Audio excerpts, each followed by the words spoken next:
Hey, how's it going? Today, you and I are going to be unboxing the Ninja Crispi PRO glass air fryer. The original Crispi is really popular, so I've been waiting for an update to this. And now we have it. So you ready? Let's get into this.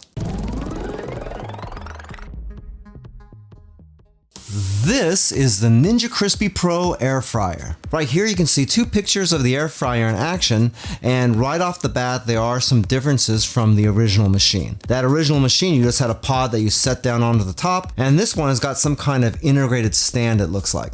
You get two glass containers for this. One is 2.5 quart and the other one is 6 quart. And just so you can get a better idea of exactly how big that is, you've got some bread knots in this one that are pretty much filling up the whole thing. And right there, it looks like you got a 7.5 pound whole chicken. How that feeds 10 people, I don't know. It ain't gonna feed 10 people in my house. It'll probably feed one, meaning me, and that's it. Anyway, it's got some stands that are adjustable, and I guess that's what holds these things in here. I'm gonna make the assumption right now that the top isn't holding the glass container into it. It's just being supported from underneath by those. Clean, crisp glassware designed for non-toxic cooking and storing. But it does have a couple of crisper plates here, so I'm just gonna make the assumption that those crisper plates must be some sort of non-toxic, non-stick. And right there it says no PTFE, so that would mean no Teflon. Also, there's no PFAs. We got thermal shock resistance, meaning that the glass isn't gonna shatter on you if you go from hot to cold to hot too quick. And the components are dishwasher safe. If you've ever watched any of my videos before, you'll know that I am not a fan of dishwasher safe, because any plastics you put in the dishwasher, especially if you're using heated drying, is gonna take its toll on this plastic stuff over time. Right here it's showing you can prep right in the container and then cook it and then serve it straight out of there without having to use another dish, and then store the leftovers in the same container. And then later when you want to reheat it and eat, you can just leave it in the container and use a re-crisp feature to heat it back up. That'll save a whole bunch of dishes and will probably make a whole lot of people happy. Right here are some examples of the many kinds of foods and stuff that you can make in this. Down here are pictures of 2.5 and 6 quart glass containers. The 4 quart here in the middle is an optional thing that you'd have to buy separately. That does not come in the box. And all the way on the other side, we got a breakdown of some of the parts. There's a close-up of the 6 quart glassware. You get 2 silicone lids, which makes sense since you get 2 containers. And the glassware has these easy grip handles built into it. You've got a built-in light, I guess, to light up the food that's down in your machine. Customizable control panel, which looks like you can set temperature, so that's gonna be something new. The main unit cranks out 1800 watts maximum, which is nice. Here's the modular shelf pieces we were talking about before. And here's the little Ninja Shield reiterating that the cooking services are forever chemical free. All right, top of the box, a machine, some French fries, all the crap that comes with this, and the chef-inspired recipe books in there too, which we'll talk about in a minute. Let's get this bad boy open. And as I said before, this is one of the things I really like doing on this channel, because opening up boxes like this is like Christmas every time. There's something to be said about opening up a box and taking all that plastic crap off of everything. Just feels good. And hopefully, by me doing this, you kind of get to share in that a little bit and have a little bit of fun too. And if you don't, I'm sorry. Okay, what do we got? Right here, we got our crisper plates.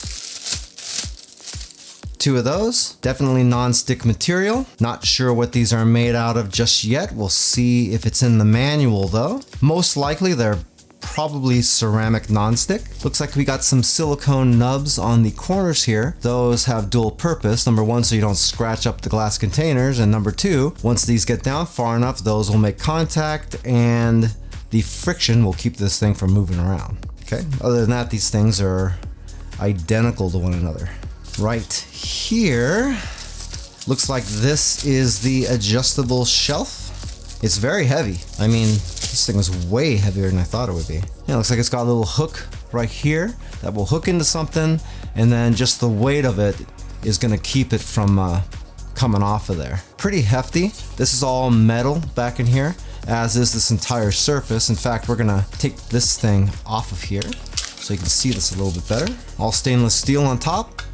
Kind of beefy too. I mean, that's a nice thick piece of stainless there. So far we're looking pretty good. It's got a heat warning on here, so this piece can get awfully hot, which I would imagine it would since the container's sitting right on it. Okay, right here we have the user guide. I'm gonna look for something in here really super duper quick.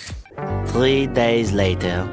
Alright, I got a quick gripe. If Ninja Kitchen is watching this video, you really need to think about documenting what your non-stick coating is made out of. Every single time something comes out, I gotta jump through hoops to find out what the surface is. Whether it be that proprietary Ninja Never Stick coating, or whether it's ceramic or what. And if it is ceramic, we need to know what kind, because there are 2 different types that I know of. Anyway, other than the fact that that information isn't in the user manual, what is in here is your warranty information, how to use it, troubleshooting guide, you know, all that good stuff. Put this in an area where you don't lose it because you may have to reference it in the future. All right, and the other thing we got here is the thing that I really like, which is the Ninja Crispi PRO Quick Start and Recipe Guide. This little booklet will help you get going right away with your machine without having to go all through the user manual. And the other cool thing is that it's got a lot of recipes in here with cool pictures and pretty detailed directions. Yes, I know you can get a lot of this stuff online, but I'm pretty old school and I really like these little booklets. And you know, I've got a lot of Ninja stuff, so I've got a full drawer of these and I do reference them sometimes. If you get one of these, don't lose it, because there's stuff in here that you might have never thought to make, and then you get a wild hair up your ass and make one of them and it becomes one of your favorites. Capiche? Wow, that hit my chandelier. That thing's taken some abuse the last couple of weeks. Okay, power cable there. Move that out of the way. And we'll slide this out. Well, that's some nice presentation down there. Okay, let's get the containers out first. So, this is our 2.5 quart container. The silicone lid comes right off, and that's got a nice thick lip on it, so that makes nice contact. That's actually better than the original ones, and I like those. Yeah, nice thick glass here. The handles are nice and strong, but again, like the old version, this plastic piece all around here is permanently on here, so you can't take it off for cleaning. What? That can be a little bit of an issue, because if you're looking at it like this, you can see that there's a little bit of space between the glass and that plastic.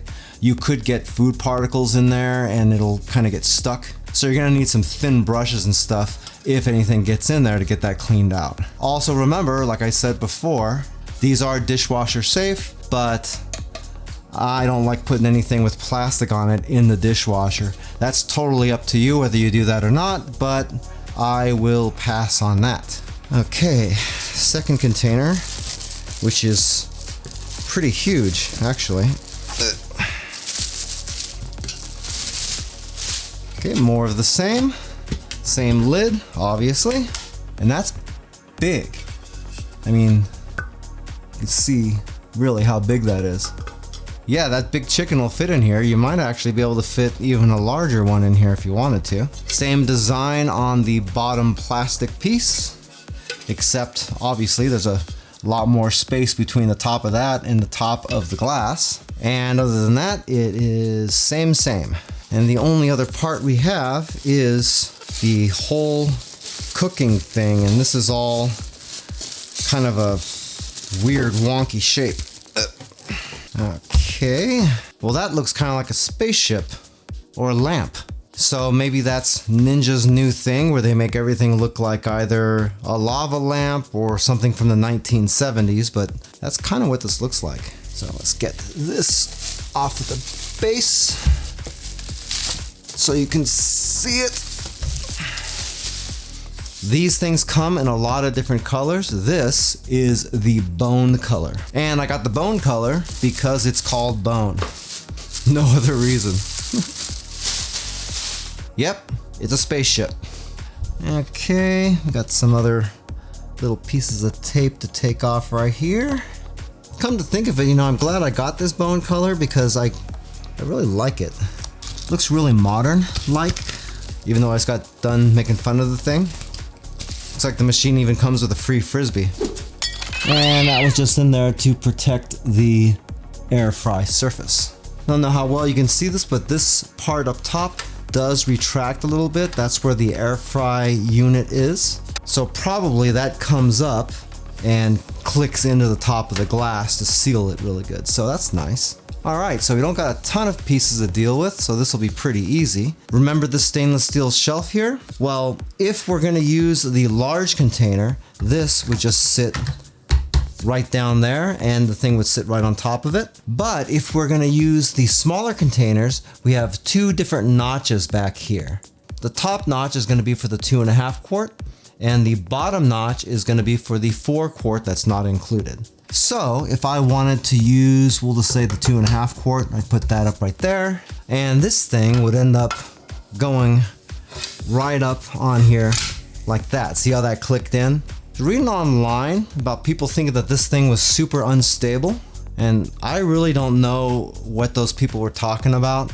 They were acting like this thing can tip over, and I will tell you right now that this thing ain't going anywhere. So if you'd want to remove this, there's a button up in the front here. You lift that up, and then you can slide this back out in the front like that. If we were using the large container, again, that goes back down there again. Again, same deal. This just goes right up in here, and that just slides in just like that. Okay, so with these containers, remember we had those crisper plates? Those just sit right in here. There's no notches or shelf or anything that these sit on. It's just those silicone tabs on the edges that hold it in place. If you push down really hard, you can push this down further, but really you're just supposed to set it down there until it's nice and even and leave it alone. So you're always gonna get little parts of it that move around a little. That's not really a big deal. I wouldn't worry about it too much.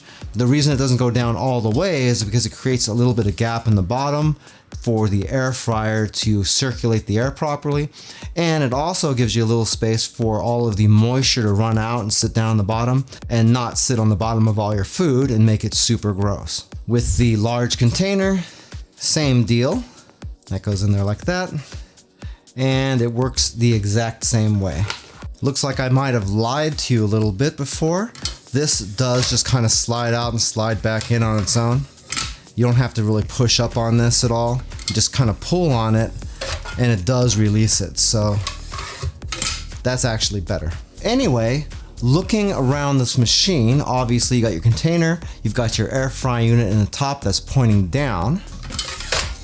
If we take a quick look at that, provided that we can even see the thing, you can see the air fry unit up here. Doesn't look like we have tabs or anything to remove this. These things up here are the lights, but I don't really see any area where we can pop this grate off or anything. In fact, there's screws down in there. So once again, Ninja's gonna make cleaning a pain in the butt on their product. But it does have rubber feet on it, so I guess that's good. The construction on this thing is a whole bunch of plastic with some stainless steel accents on it. The top here is more of the same, a little stainless steel overlay. Not super smooth. In fact, there's a few little dents in this thing up top here. Trying to get this at an angle so you can see those, but I got 1, 2, 3, 4. That's a little QC going on there. Do I really care?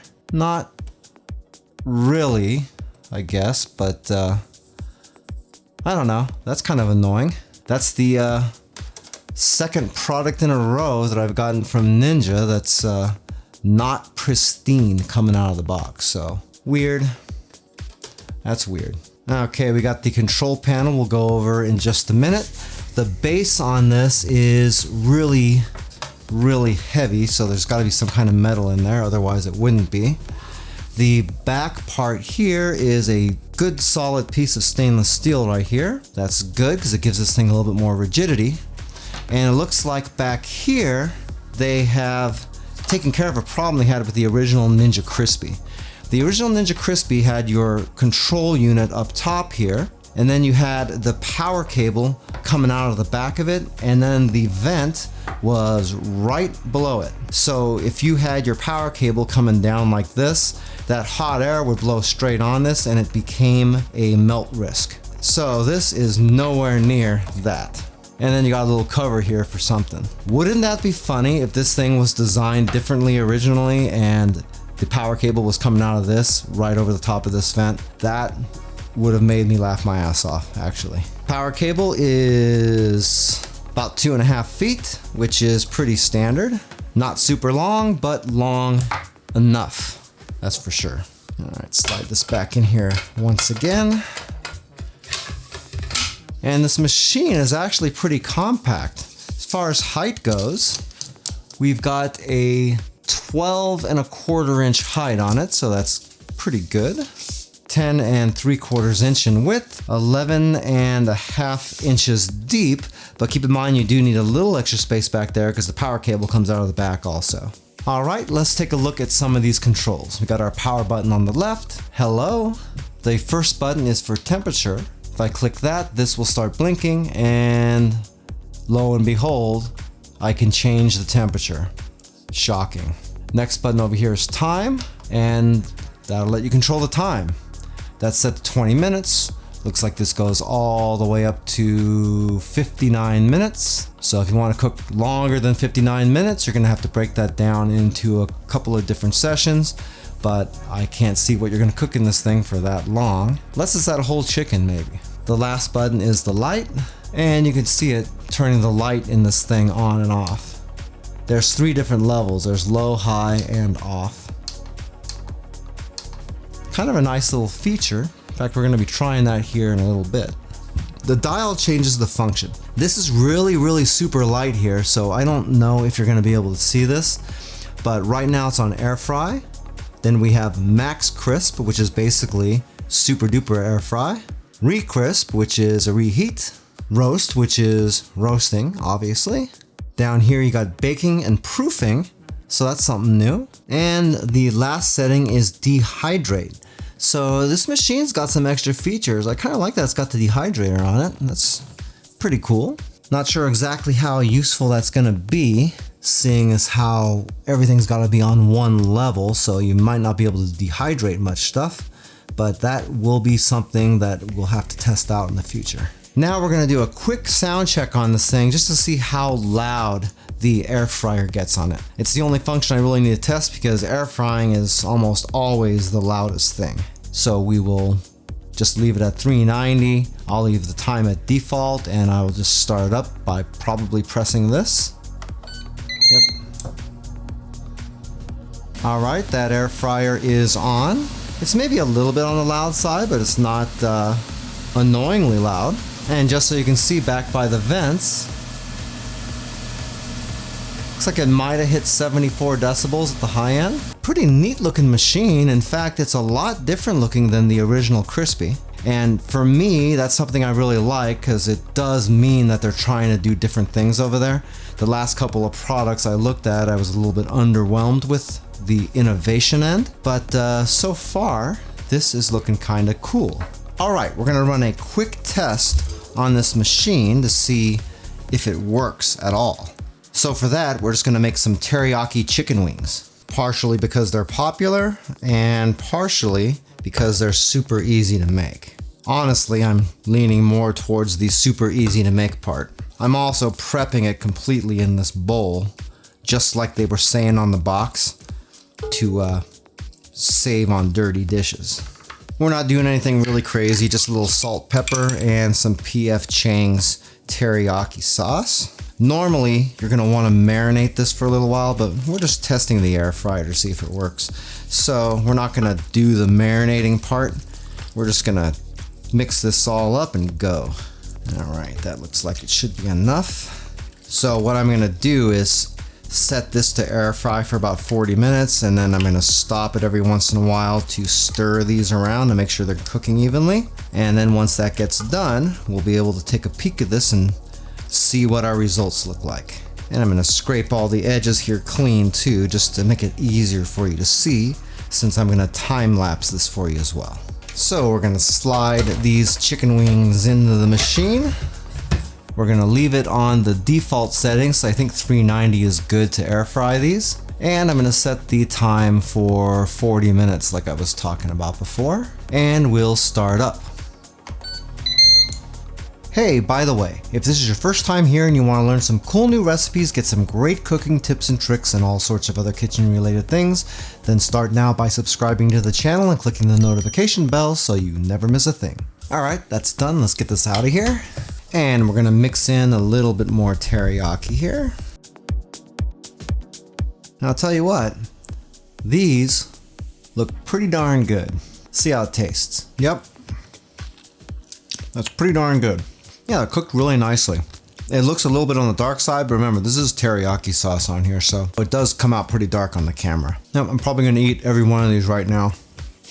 The Ninja Crispi PRO looks pretty promising. It looks like they've addressed a few things that I didn't like about the original Ninja Crispi. However, admittedly, there still are a couple of things that I'm a little bit concerned about. Over the next week or two, I'm going to be really putting this machine through its paces to find out what's good, what's bad, and what's ugly. Once I have enough information, I'll be back with a full product review. If you'd like a little bit more information about the Ninja Crispi PRO, I do have an Amazon affiliate link for it down in the description of the video. If you buy anything through those links, I do make a small commission, but it doesn't change the price that you pay, 1 cent. If you like this video and you like unboxings, you might like this video right here where I unbox the original Ninja Crispi. That might be kind of fun to watch because at least you'll be able to see some of the differences between the two machines and what you get in the box. Well, that's it for now. I hope to see you back again here really soon, and until that time, I'm Joe and I hope you have a phenomenal day. Take it easy.